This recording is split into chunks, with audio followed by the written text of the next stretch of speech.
Assalamualaikum warahmatullahi wabarakatuh. Kami dari kelompok 4 akan menjelaskan materi kami tentang unsur-unsur komunikasi. Nah, sebelumnya saya akan memperkenalkan anggota kelompok terlebih dahulu. Yang pertama ada saya, Nur Safitri Susanti. Yang kedua ada Nur Muhammad. Dan yang ketiga ada Nur Wahyudin. Masuk kepada pembahasan. Komunikasi itu apa sih? Komunikasi merupakan suatu proses ketika dua orang atau lebih bertukar informasi agar saling terhubung dengan yang lainnya dan membentuk interaksi sosial. Contohnya itu, misalkan saya sedang berbicara dengan adik saya. Nah, itu disebut komunikasi. Nah, masuk kepada unsur-unsur komunikasi. Nah, unsur-unsur komunikasi itu ada apa aja sih? Unsur-unsur komunikasi yang pertama yaitu komunikator. Komunikator merupakan pihak yang mengirim informasi. Misalkan, saya bersama Mas Nur Muhammad. Saya memberitahu Mas Nur Muhammad bahwa besok kuliah.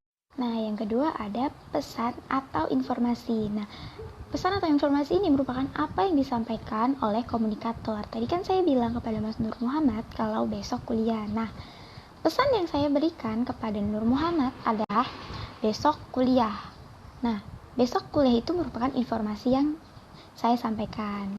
Nah, unsur komunikasi yang ketiga adalah sarana komunikasi. Sarana komunikasi merupakan media yang digunakan dalam berkomunikasi. Media yang digunakan itu bervariatif. Ada yang berkomunikasi secara langsung, ada yang melalui telepon, ada yang melalui WhatsApp, ada yang melalui pesan, surat, dan yang lain sebagainya. Lalu, unsur komunikasi yang keempat adalah komunikan. Komunikan ini merupakan pihak yang menerima informasi. Nah, tadi kan saya memberitahu Mas Nur Muhammad bahwa besok kuliah. Nah, yang bertindak sebagai komunikan di sini adalah Nur Muhammad, karena Mas Nur Muhammad itu yang menerima informasi bahwa besok kuliah. Nah, yang kelima adalah feedback. Feedback ini merupakan jawaban yang diberikan oleh komunikan terhadap komunikator. Nah, tadi kan aku bilang sama Mas Nur Muhammad kalau besok kuliah. Nah, Mas Nur Muhammad jawab, "Oh iya, saya lupa." Nah, "Oh iya, saya lupa" itu merupakan feedback yang diberikan oleh Mas Nur Muhammad. Lalu yang terakhir ada dampak. Nah, dampak ini merupakan efek yang timbul setelah berkomunikasi. Nah, misalkan tadi kan saya memberitahu Mas Nur Muhammad bahwa besok kuliah. Terus responnya Mas Nur Muhammad itu, "Oh iya, saya lupa." Nah, efeknya adalah Mas Nur Muhammad tahu kalau besok kuliah. Jadi, Mas Nur Muhammad bisa bersiap-siap untuk perkuliahan besok. Nah, itu tadi merupakan unsur-unsur dalam berkomunikasi. Dan juga sedikit contoh kecil yang dapat saya sampaikan. Nah, selanjutnya akan disampaikan oleh Mas Nur Muhammad. Terima kasih kepada Mbak Nur Safitri telah memberikan waktunya kepada saya untuk menjelaskan materi berikutnya. Di sini saya akan menjelaskan mengenai pembagian jenis-jenis komunikasi. Komunikasi ini itu terbagi menjadi 3 jenis. Yang pertama ada komunikasi personal, yang kedua ada komunikasi kelompok, dan yang ketiga ada komunikasi massa. Komunikasi personal yaitu sebuah komunikasi yang ditunjukkan terhadap dirinya sendiri atau individu. Komunikasi ini itu terbagi menjadi 2 jenis. Yang pertama ada komunikasi intrapersonal, yang kedua ada komunikasi interpersonal. Komunikasi intrapersonal yaitu penggunaan bahasa dan pikiran yang terjadi di dalam diri komunikasi sendiri. Dalam komunikasi ini, posisi seorang individu itu menjadi komunikator sekaligus komunikan. Contoh saja ketika kita sedang melakukan doa. Secara tidak langsung, kita sendiri menjadi komunikator. Kita menyampaikan sebuah pesan-pesan apa yang kita inginkan. Dan sekaligus juga, kita sendiri itu menjadi komunikan. Kita mendengarkan apa yang telah disampaikan oleh diri kita sendiri. Yang kedua ada komunikasi interpersonal, yaitu komunikasi yang dilakukan 2 orang atau lebih secara langsung maupun dengan media yang bertujuan untuk memperoleh reaksi atau feedback verbal maupun non-verbal. Contoh saja ketika kita sedang ngopi, membahas materi yang telah disampaikan pada saat perkuliahan. Semisal komunikasi personal ini, nah, tadi gimana toh? Pengertiannya itu gimana? Terus teman kita itu memberikan rangsangan atau reaksi dari pesan-pesan yang kita sampaikan. Oh, jadi begini, jadi begini. Nah, itu adalah contoh sebuah komunikasi interpersonal.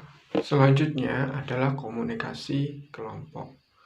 Komunikasi ini yaitu sebuah komunikasi yang ditunjukkan atas komunikasi kelompok-kelompok tertentu. Contoh saja ketika kita sedang diskusi kelompok di kampus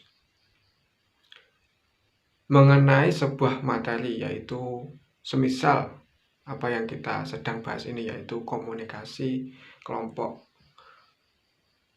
Kelompok A memberikan sebuah pertanyaan terhadap kelompok B. Bagaimana menurut kalian penjelasan tentang komunikasi kelompok? Lalu dijawab oleh kelompok B.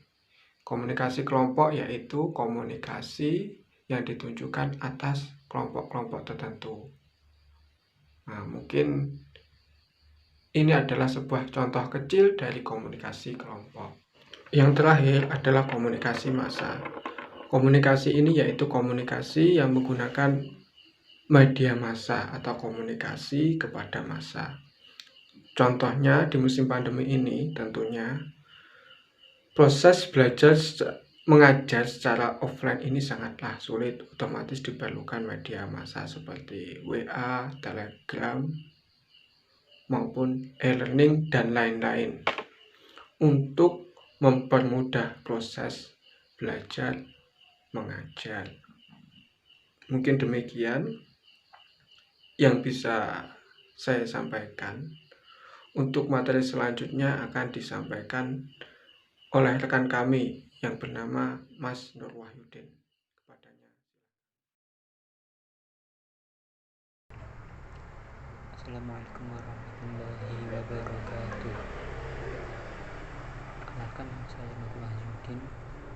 Saya akan menjelaskan faktor yang harus diperhatikan.